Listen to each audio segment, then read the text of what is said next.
The following is an HDNet original presentation.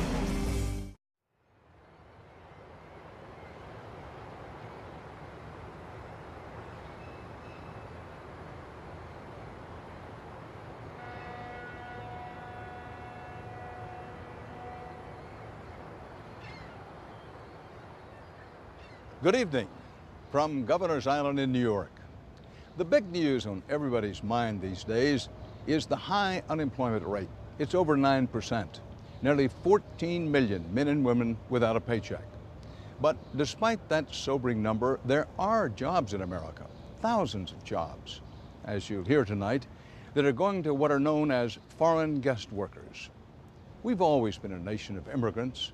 The millions who passed through these waters a century ago helped fuel an unprecedented era of prosperity. Today, America's business leaders say we need to continue to attract the world's best and brightest talent to compete in a global economy and to create new American jobs. But tonight you're going to hear the voices of Americans who feel they've been displaced by foreign guest workers, who say the temporary worker program is different from immigration of the past. You will hear raw emotions, anger, and a lot of questions about why respected business leaders like Bill Gates would be arguing that America needs more foreign workers when so many of our fellow citizens are struggling to find a job.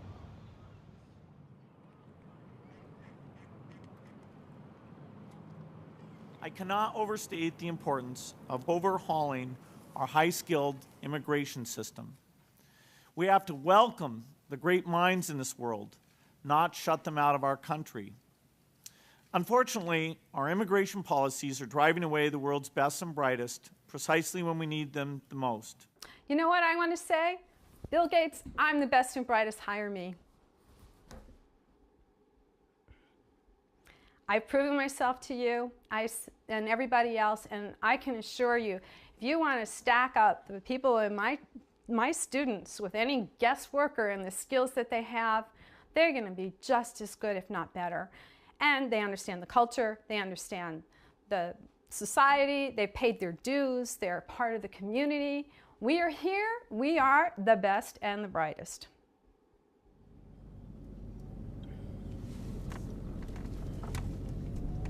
So yeah, this is the lovely Microsoft campus. And here is the building that I worked in for a few years when I worked at Microsoft Office. I'm not sure exactly, it's one of these buildings. It's the one that Bill Gates had started in or had like the original campuses across the street. But here's building 36.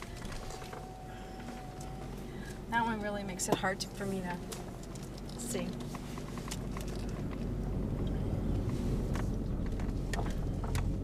It's like when I started to understand what was going on with why I was laid off, it was like peeling back an onion, and I continue to just feel that every single time you pull it back, it's worse than what you would ever imagine.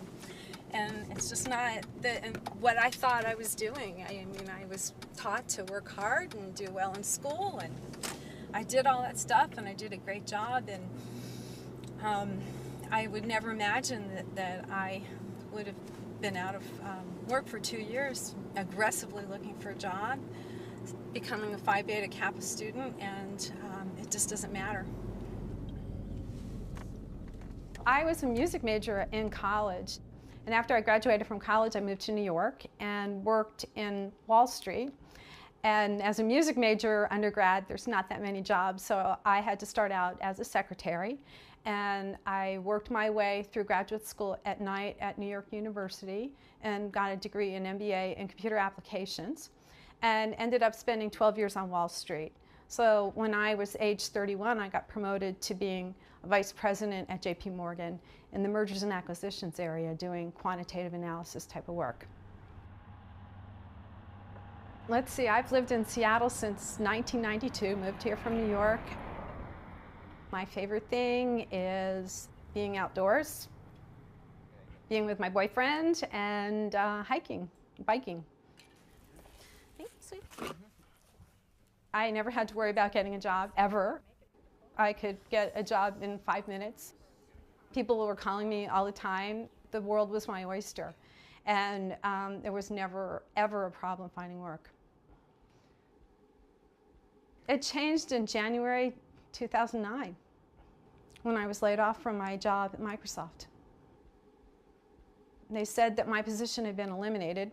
I go into the room and there's somebody there with someone from Human Resources, and they had a package for me and said they're happy to go through everything in there, but that my position had been permanently eliminated and that I could leave that day.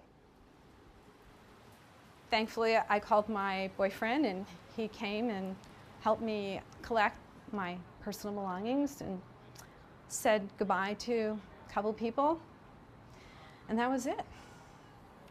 I never had that happen to me before. I've always done very well, and I couldn't for the life of me figure out what it was, and I thought, oh my God, have I gotten old? Am I losing my edge? I have no idea. It wasn't until a couple days later that I really figured out what was really disturbing about it, and it's because I was, for the most part, the most senior person on my team, and I was the only person laid off from the team. And 3 of the people that I worked with had been in the United States less than a year. I mean, up until that point, I was kind of maybe ignorance is bliss. I mean, I just had been one of these people that had always been accustomed to working in a global environment. So I just assumed that global business is global business, and I don't know if one person has a special skill versus one that doesn't. And I know that Microsoft recruiting is very, I guess I would say, elite. And so, you know, it seemed that they were always hiring people from all around the world. And I kind of wondered, why weren't they hiring people from the local community as much? But I think that's a question a lot of people here ask. After Mary was laid off in early 2009, she started to realize that somewhere along the line, the job market had changed. It wasn't like the tech companies in Seattle weren't hiring. It's just that they often seem to be looking for foreign guest workers. Every year, U.S. companies use special work visas to hire tens of thousands of foreign guest workers for jobs across the country. The H-1B visa in particular is for, quote, specialty occupations, mostly in the high-tech realm. Mary, like most people in tech, says she'd always thought that by law, companies must first try to hire American workers. But that's not the case.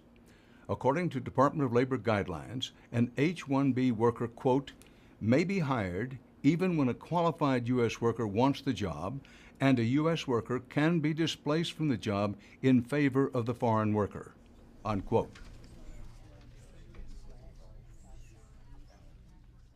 There are very few people that know that the H-1B law does not make provisions for making sure that Americans are not affected by it. These employers can recruit exclusively offshore and never have any responsibility to hire an American citizen or even consider us. So the reason that I feel that employers are taking advantage of this system and not finding Americans is because they don't have to. It is not the law. I mean, first and foremost, they're cheaper. Secondly, they are at the beck and call of the employer, because if they don't do whatever it is that they're supposed to be doing, they're deported. I mean, their visas depend on having these jobs in principle.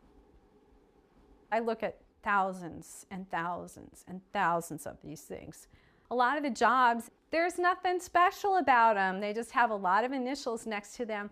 A lot of the jobs, and I can show you hundreds of them, that they say no college degree, no major required. So there is no special education. Most of these positions, according to the Department of Labor, are entry-level jobs. So I'm now pulling up a site from India where there are a bunch of ads that are posted, and every day, I mean, right now there's 155 ads just in this one category alone that are all brand new that have come over, it looks like, in the last couple of days. And you'll see here, this one I was able to pull up because I've got my stealth mode in here. It's like any course, any specialization, graduation not required. Okay, so is that best and brightest? Oh, yeah, this one's good. This particular company is looking to hire B1 or B2, visa preferred. Now, my understanding of a B2 visa is it's like you're a tourist. So when a B1 is somebody that comes over to the United States for a conference or something like that. So it's very odd to me that they would need somebody with that kind of a visa, because that would imply that they're here for a very short amount of time and they're writing health insurance applications. So let's just see what they want. .NET, VB, SQL, Windows development, preferred. Not a problem. I guarantee you there's 50 people right around the corner from here that can do that. This is what they lack. They're American citizens. A qualified American is not eligible to apply. I get so angry when I see these things. I think about all the hard work and so many deserving people that deserve a chance, and I see it every day. It makes me just beside myself. At the time that Microsoft laid off 5,000 American citizens in 2009, they were building this massive complex that is called the Microsoft Commons. It is an elite shopping mall strictly for Microsoft employees. I think I heard there were like 17 restaurants. People can get massages and haircuts and things like that. And they have exclusive shops. But the thing is that you're not allowed in unless you are a Microsoft employee. I feel very upset when I go look at the elaborate, expensive community that Microsoft has built up there. And I think, how many people in the community have lost their homes because they can't get work because of the situation? That's what makes me sad. I think that just one of those buildings probably could have saved 1,400 jobs at Microsoft in January of 2009.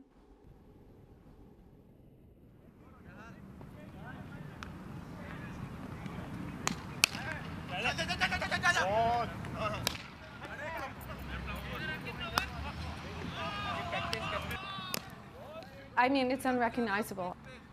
I cannot recognize the community. It's just not the same at all.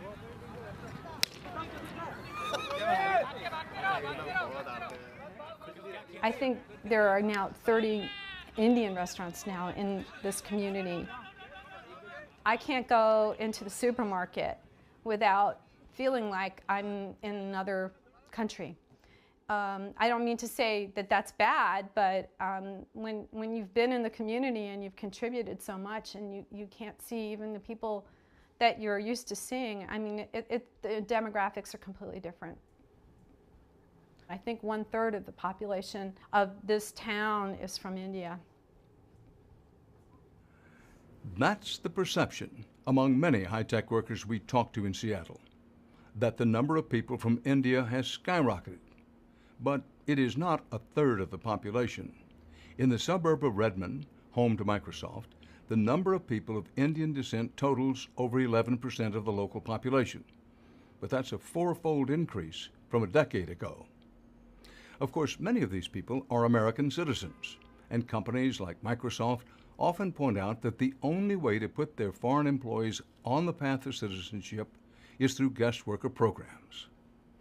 Roughly half of the H-1B workers who come to the United States each year are from India.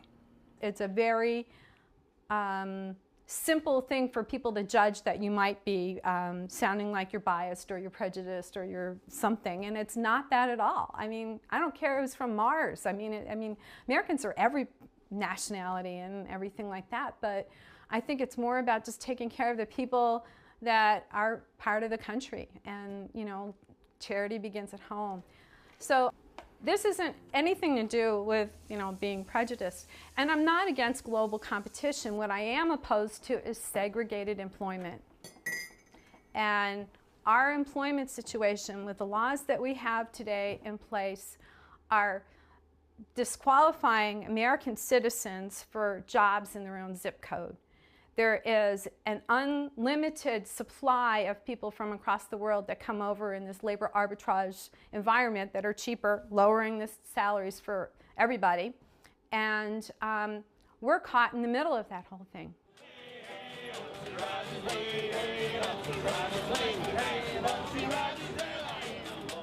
There's just not that many jobs available. I mean, things that were here 2-3 years beforehand are simply not around. I know so many people that have been out of work for a very, very long time, and it's just debilitating.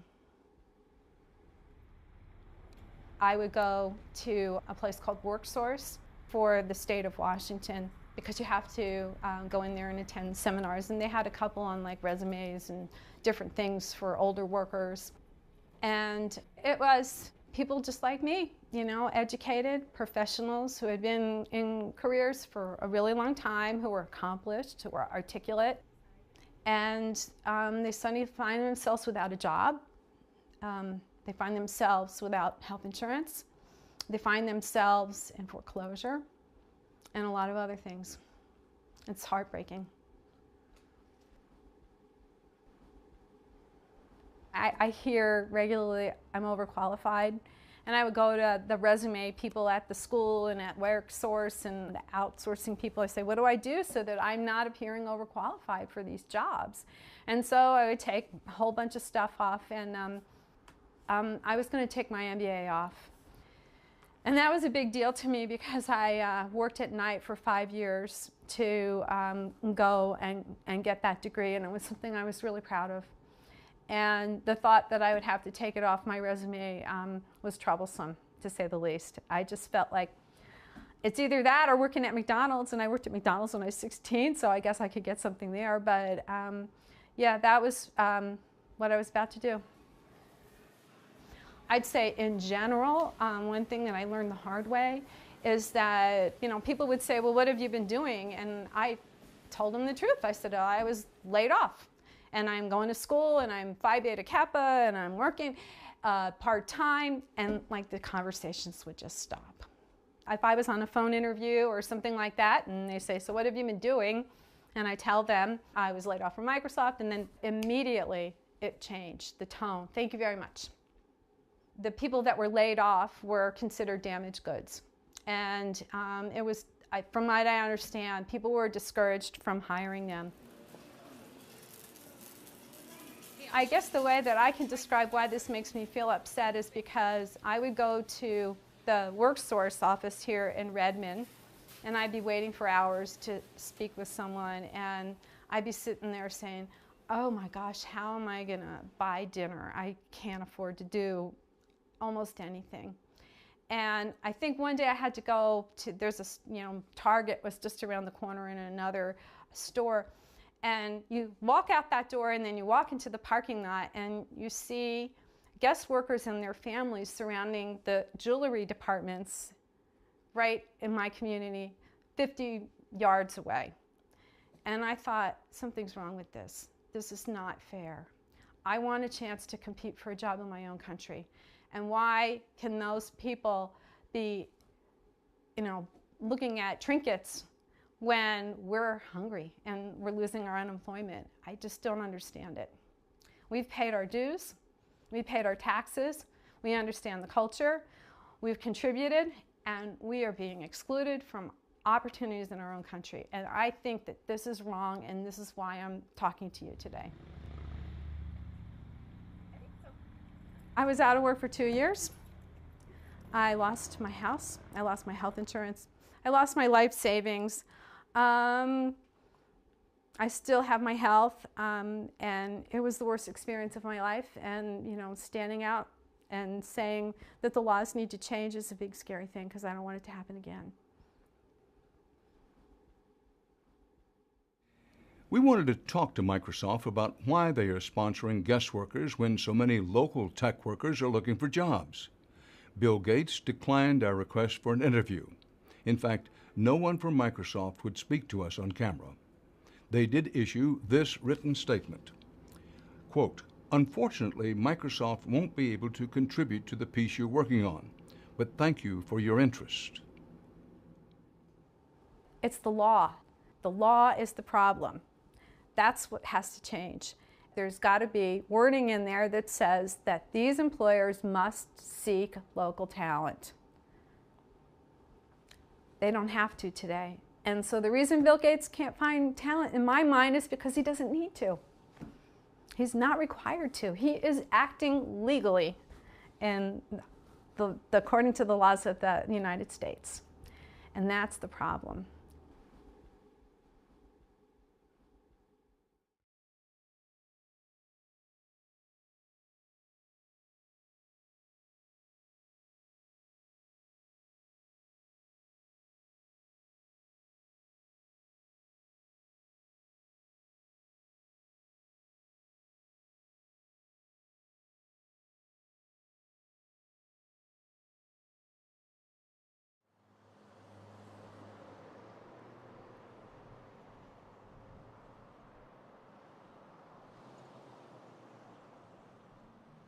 It seemed like when American Express management would go out of their way to tell us, don't worry, your job's not going to be sent to India, that's kind of the alarm of that's when you need to worry.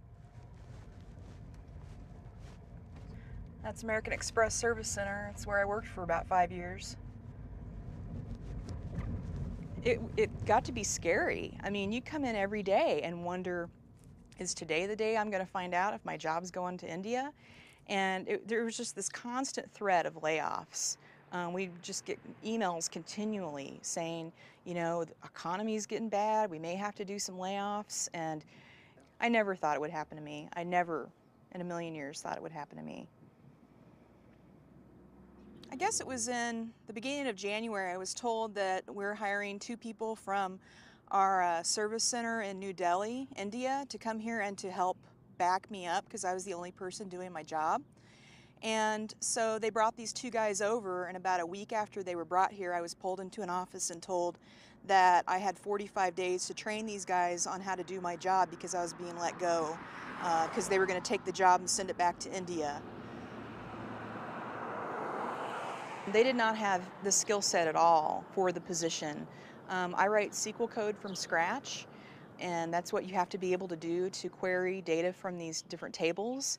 They didn't know the first thing about SQL. I had to basically teach them how to write SQL code on top of teaching them how to use it to extract all these different data points from these tables, and they just didn't get it. And I knew so many other people that would have been happy to take that job that have the skill sets that are right here in America. And I just don't understand how these 2 guys got picked to do this job when they didn't have the skills at all. It was really a humiliating experience having to train them. First of all, I was told by my director that if I didn't do a good enough job training them, they would withhold my severance package, which I couldn't afford to lose because it was a sizable amount of money based on the years I'd been there. So I was always every day living in fear that they were going to find something that I didn't do good enough to train them and just take my severance pay away from me. It was explained to me that these 2 guys were hired so that American Express could save costs. I was making $47,000 a year. I flat out asked these guys, how much are you making? They're both making $10,000 a year. I know that American Express in India doesn't sponsor any kind of 401k programs. I don't believe there's any kind of health insurance benefits or anything like that. So in the long run, it was just a lot cheaper to hire these 2 guys over me. You can't live in the United States on $10,000 a year when you've got a family to support. I have 2 small children. There's no way I can compete with that. These guys in India, they could take $10,000 a year and, you know, telling me about how they've got a nanny to watch their kids and a driver to drive them places, and you can live like a king over there, but I can't compete with that here. Do you still feel like you have animosity? Oh, I definitely do, especially since I found out that the 2 guys I trained are now back here at my old office doing the job when I was told that the reason why I was let go is because my job was migrated to India. You know, I definitely don't blame the guys that took my job. I know they were kind of innocent victims in this as I was. I don't harbor any personal resentment towards them. They were fun guys, nice guys, you know. They're just trying to make money to support their families as well. I think American Express should be ashamed of themselves for doing this. There's a lot of people that have worked there for many, many years that got put out of a job and got sent to India. And these people, you know, they're in their late 50s, 60s. I mean, it's hard to start all over again when you're that old. I'm not suggesting they did anything illegal. I'm just suggesting what they are doing is hurting this country. You know, I'm unemployed. I can't find a job now. I'm not paying into the tax system anymore. I'm not paying into Social Security, etc.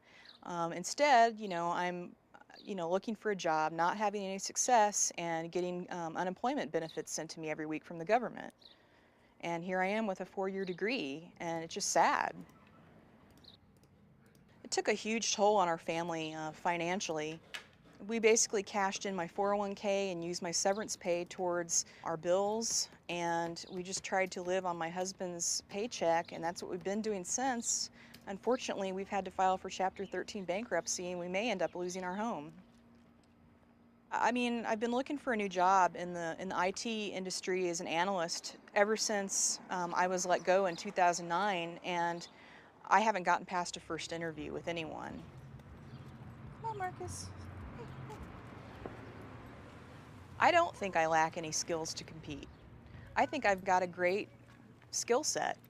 I think what I lack to compete is that I'm not from India and that I can't live on $10,000 a year.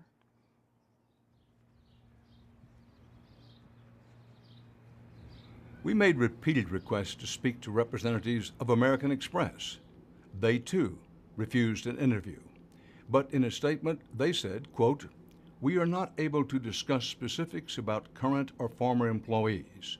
American Express is an equal opportunity employer, and as a truly global company, we have more than 60,000 employees located around the world. We strive to have the right people in the right place servicing our customers," unquote. Diane has decided to leave the technology business, and she's going to cosmetology school. But starting over isn't for everyone, especially for tech workers who have lost their jobs in the twilight of their careers.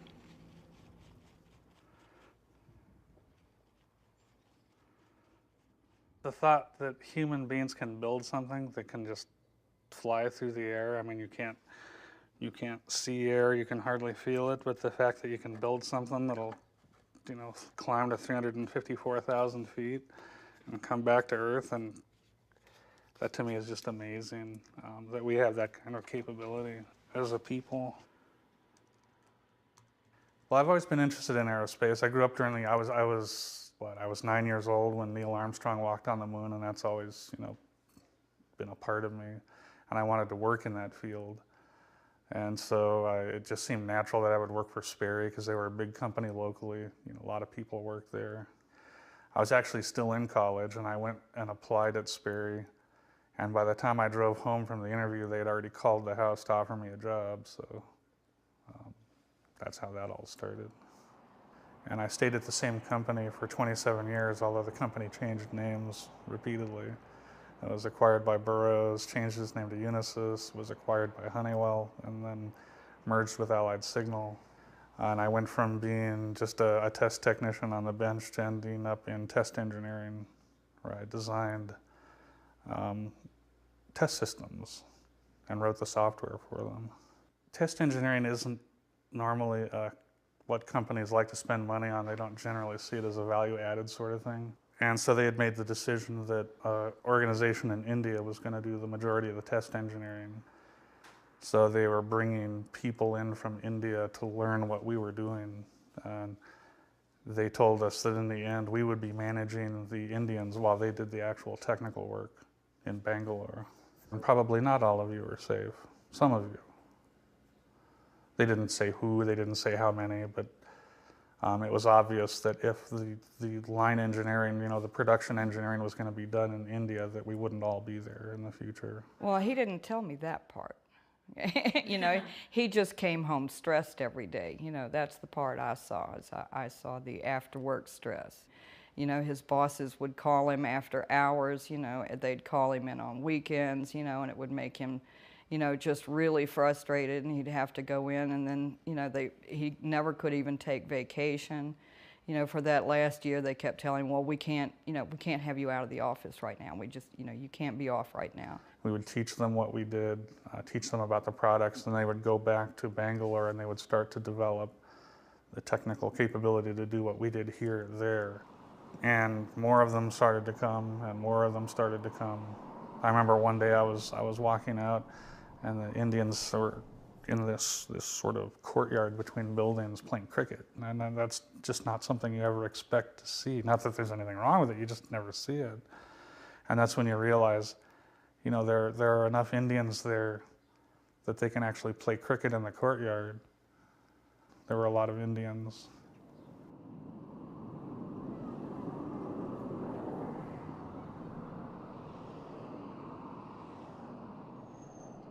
I called him at work, and he usually had a voice message, answering message on there, and I thought I had dialed the wrong number because it was the message telling me the extension numbers of his bosses.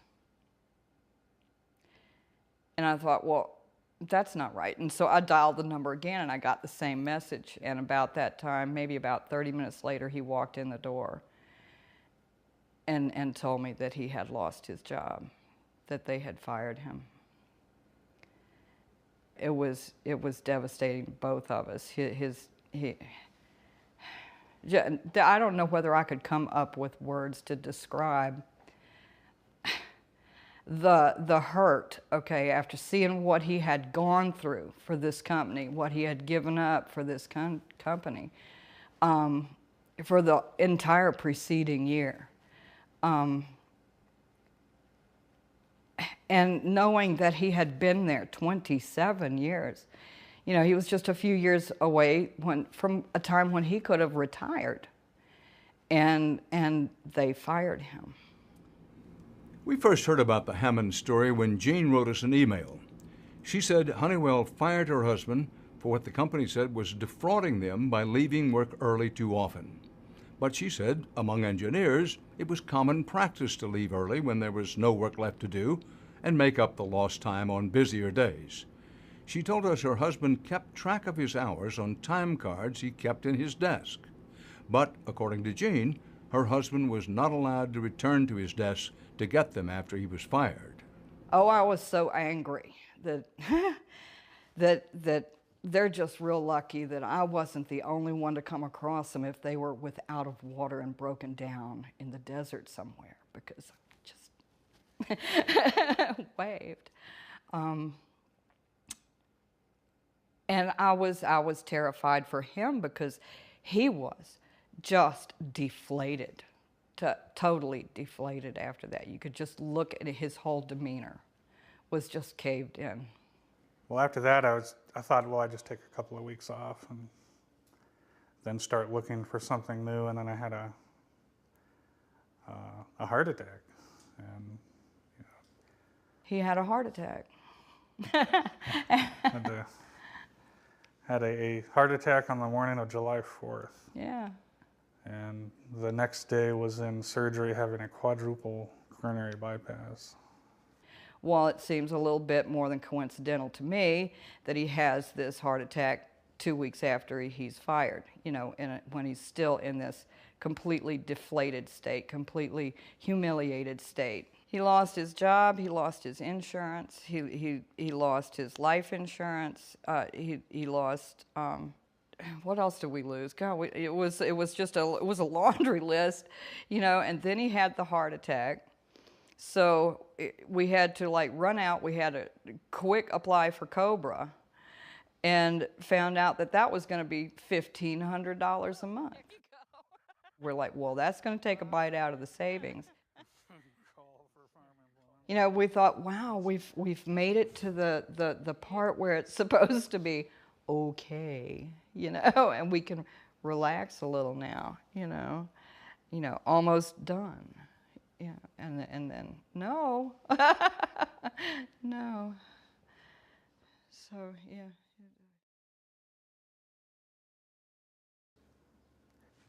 Chemo is like having the intestinal flu and a regular flu and a cold simultaneously, and then you have to get out of bed and work while you're doing it. I had to wear Depends to go to work. Your digestive tract becomes so unreliable, you can't be more than 30 seconds away from a bathroom. There were times I couldn't make it to work. I'd have to turn around and come home and throw my clothes away.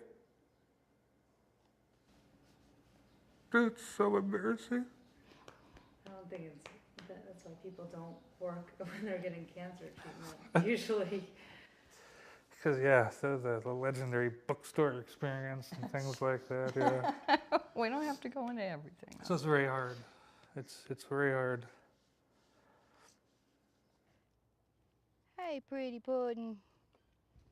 Come here. When I went in for the tandem bone marrow transplant, which was part of my chemo treatment, the hospital wanted $150,000 up front to do it.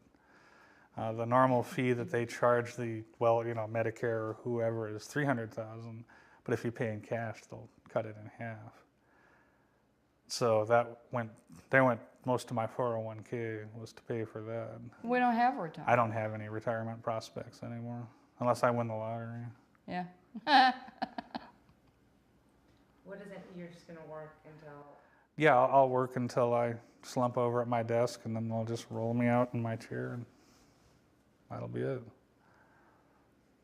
I don't blame anybody for him getting cancer, certainly not. That just happens to people, But I do blame the corporation that put us in such a poor position to deal with it. And the corporations that do that to thousands upon thousands of other people. We asked to interview a representative from Honeywell Aerospace, but they declined our offer. Instead, they too released a statement which reads in part, quote, Honeywell Aerospace has moved no engineering test work from its Phoenix, Arizona operations, unquote. Former Honeywell workers we spoke to, however, confirmed much of Hammond's account about the company shifting engineering work to India. Business leaders and politicians say it's important to bring highly skilled foreign workers to the United States to stay competitive in a global market. But these advocates often make no distinction between temporary work visa programs and traditional immigration, which allows newcomers to live permanently in the U.S., build lives, and open businesses.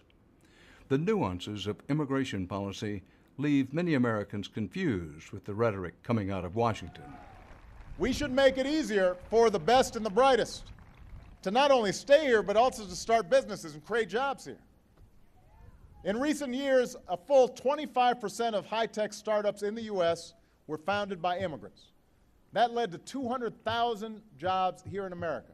I'm glad those jobs are here. I want to see more of them created in this country. We need to provide them the chance. Create jobs for who? I'm curious. I seriously, I want to know, when they say, this is what we need in order to create jobs, who are they creating the jobs for? The people of India? Is that who they're talking about? Or are they somehow trying to convince us that by giving our jobs to foreign workers, that's somehow creating work for us? He could have a t-shirt printed up that says best and brightest. But his job is in India, and he had to find a new one.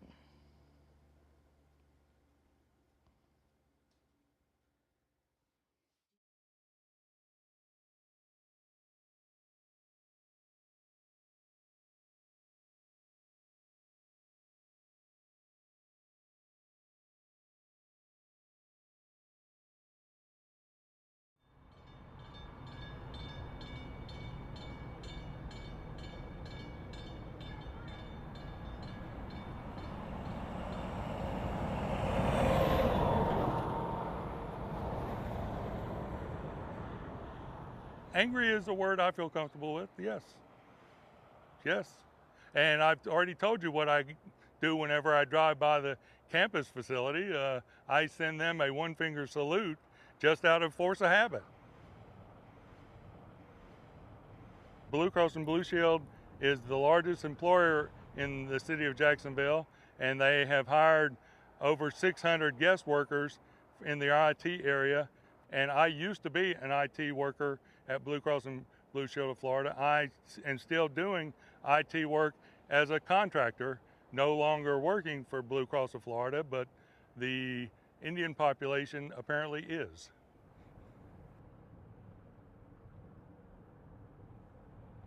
I first became aware of it when I saw the number of foreign workers that we had at the Blue Cross campus. And in fact, they started instructing the American workers how to better fit with the Indian workers that we were working with. And I thought that was strange that they were teaching the American workers how to understand the Indian workers as opposed to the Indian workers understanding the American culture. So I even commented that that was a little ass backwards. They treated me as if I was a corporate asset. So once I got to a period where the cost benefit according to them was negative, I was cut loose. They used to be what was known in the Jacksonville community as a family company. The word out there now with Blue Cross is definitely not family. About 10 years ago, they started laying off long-term employees, trying to save money. And so in 2008, I came down with cancer in March and went on long-term disability for 6 months. And when I came back, a week after I came back, they laid me off for good after 23 years. So, and I was one of the, I know people that got laid off at the same time as I had, the 32, 36 years, 28 years. What bothered me the last 2 years I worked for Blue Cross, I saw the number of foreign workers who were brought in to replace the work that had previously been done by full-time workers who were usually American. And I just didn't understand why I didn't hate the Indian workers. I know that they're trying to support their families the same as I am, but it still bothered me that U.S. workers were losing their jobs because these contractors were taking that work from them. I didn't know the circumstances. I didn't know at that time the difference between the visas, the B1 visa, the H2B visa. I don't know what, but all I knew is these guys were working and my former buddies weren't.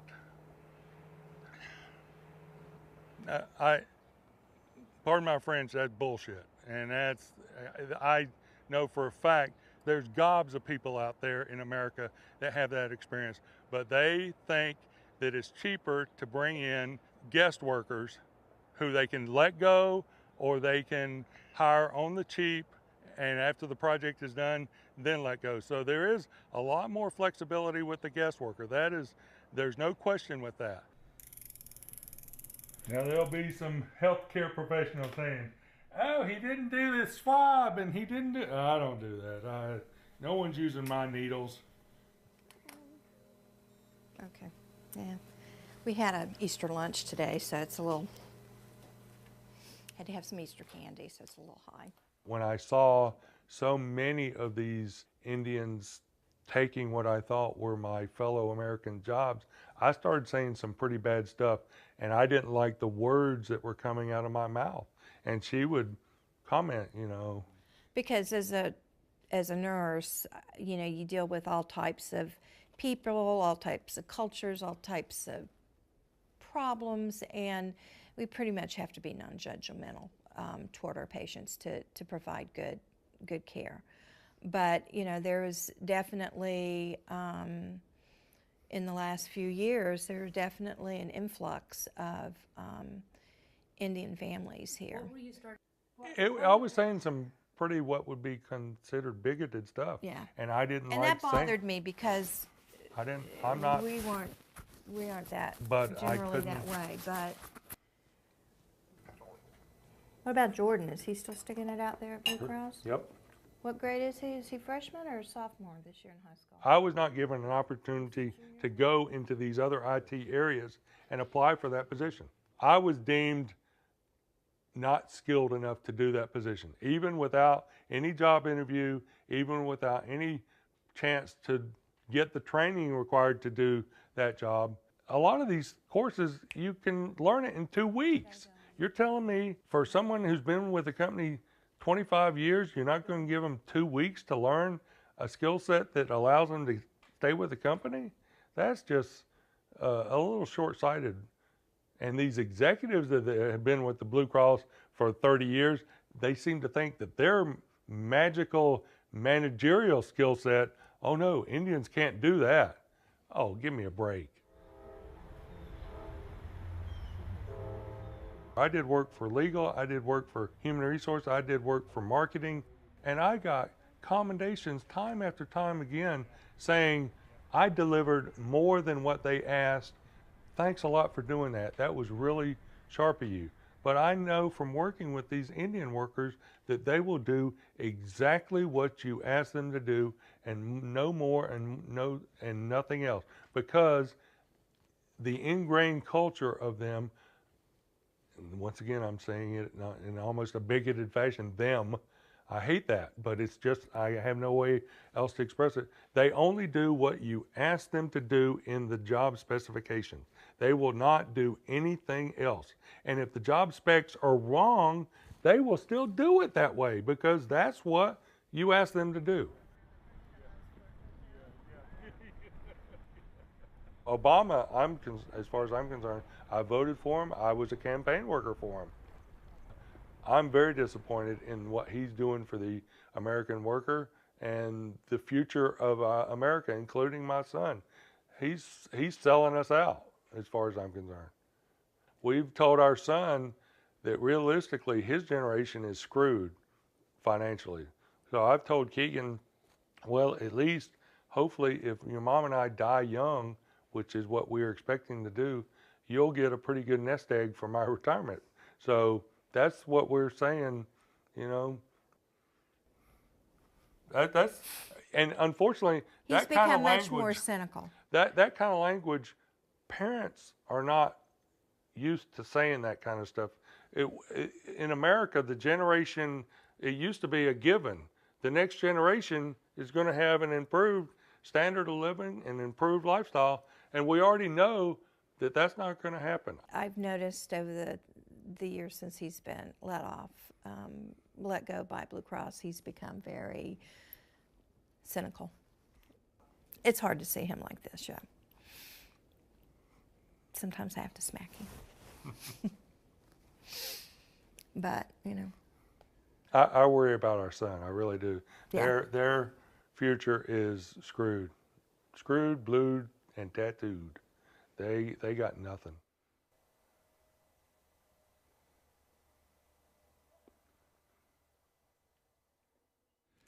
Blue Cross refused to give any comment for our report.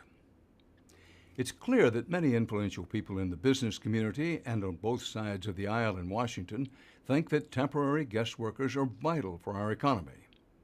We tried numerous times to reach out to major guest worker employers and their lobbyists in Washington. Even they declined to answer our questions and make their case. We plan to explore the guest worker system from the point of view of the foreign workers brought here on temporary visas. As you will see, it's not only Americans who are losing out when companies scour the globe for ever cheaper labor. It's all part of a brave new world of work.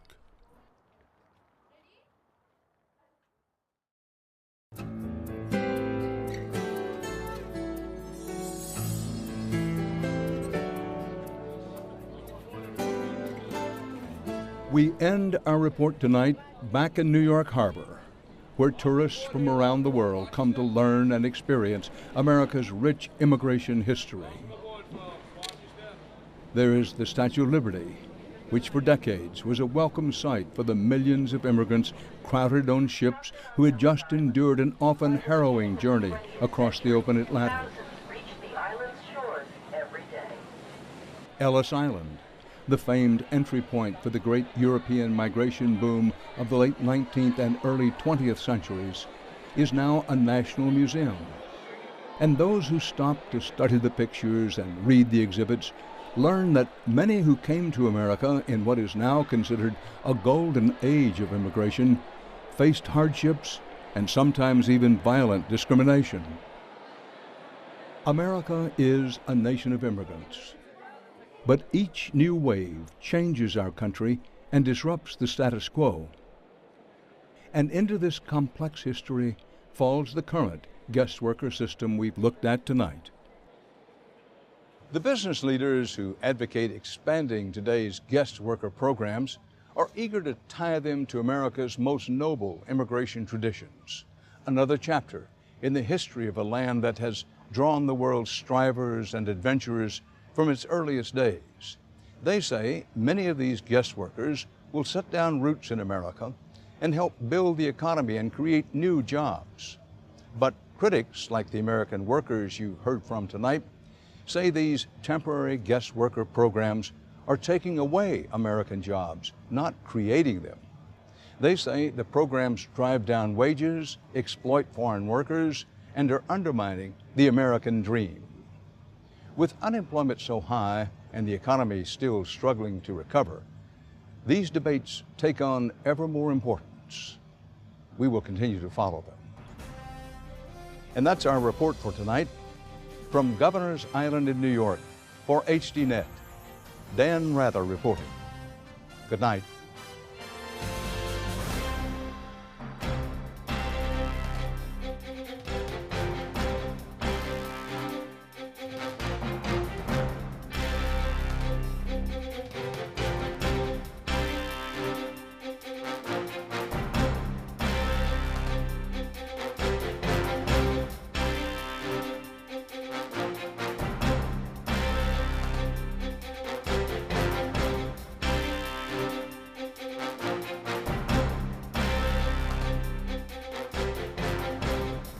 If you would like to add your name to an email list for information on upcoming programs, or if you would just like to send a question or comment, please email us at viewer@hd.net.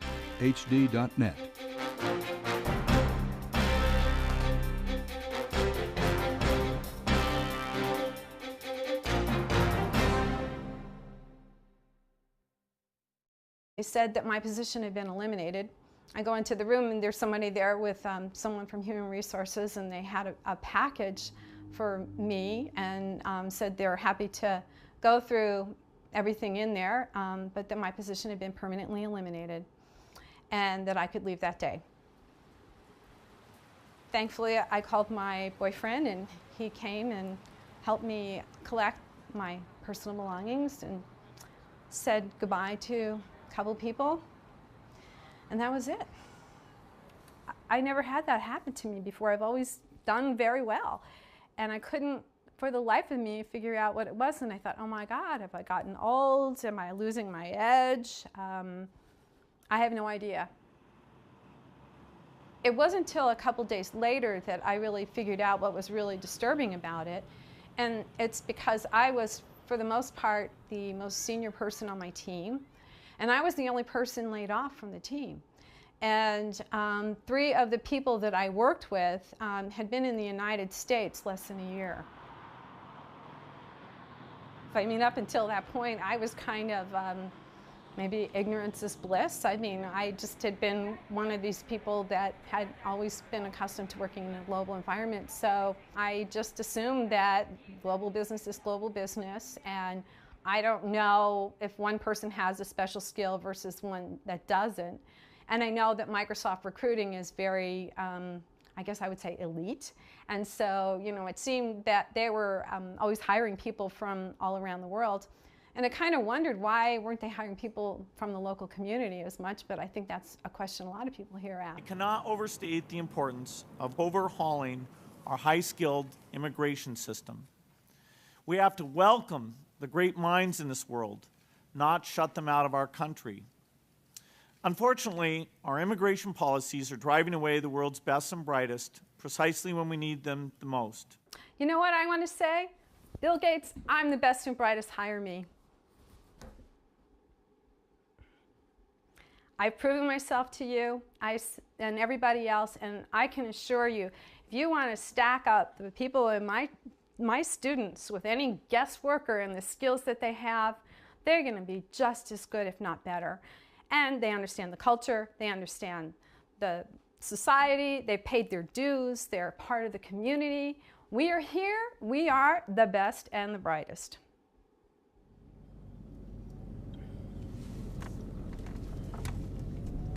So yeah, this is the lovely Microsoft campus. And here is the building that I worked in for a few years when I worked at Microsoft office. I'm not sure exactly, it's one of these buildings. It's the one that Bill Gates had started in or had like the original campuses across the street. But here's building 36. That one really makes it hard for me to see.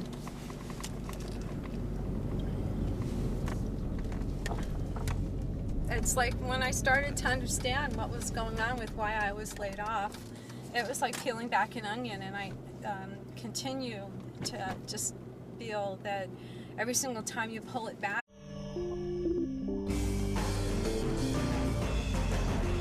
The following is an HDNet original presentation.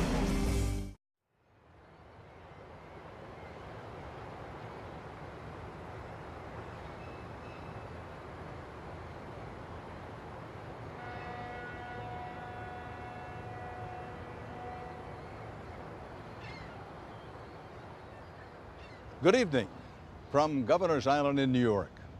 The big news on everybody's mind these days is the high unemployment rate. It's over 9%. Nearly 14 million men and women without a paycheck. But despite that sobering number, there are jobs in America, thousands of jobs, as you'll hear tonight, that are going to what are known as foreign guest workers. We've always been a nation of immigrants. The millions who passed through these waters a century ago helped fuel an unprecedented era of prosperity. Today, America's business leaders say we need to continue to attract the world's best and brightest talent to compete in a global economy and to create new American jobs. But tonight you're going to hear the voices of Americans who feel they've been displaced by foreign guest workers, who say the temporary worker program is different from immigration of the past.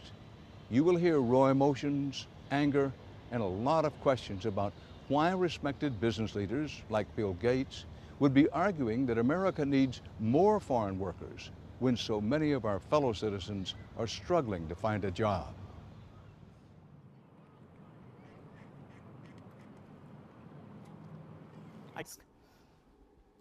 After Mary was laid off in early 2009, she started to realize that somewhere along the line, the job market had changed. It wasn't like the tech companies in Seattle weren't hiring. It's just that they often seemed to be looking for foreign guest workers.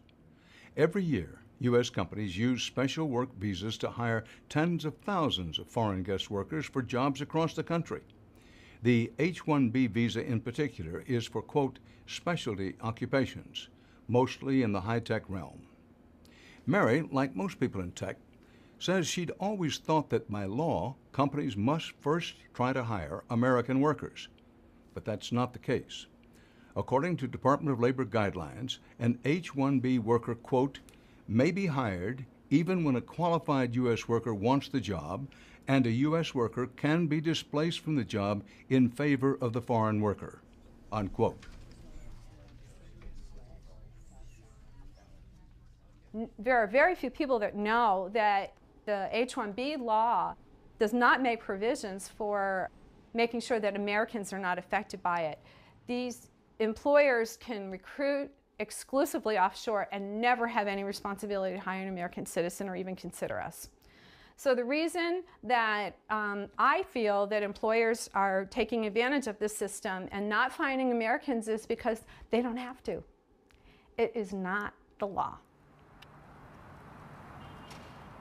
I mean, first and foremost, they're cheaper.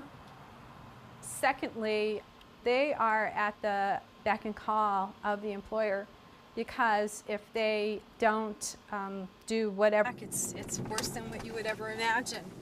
And it's just not what I thought I was doing. I mean, I was taught to work hard and do well in school, and I did all that stuff, and I did a great job, and I would never imagine that I would have been out of work for 2 years, aggressively looking for a job, becoming a Phi Beta Kappa student, and it just doesn't matter.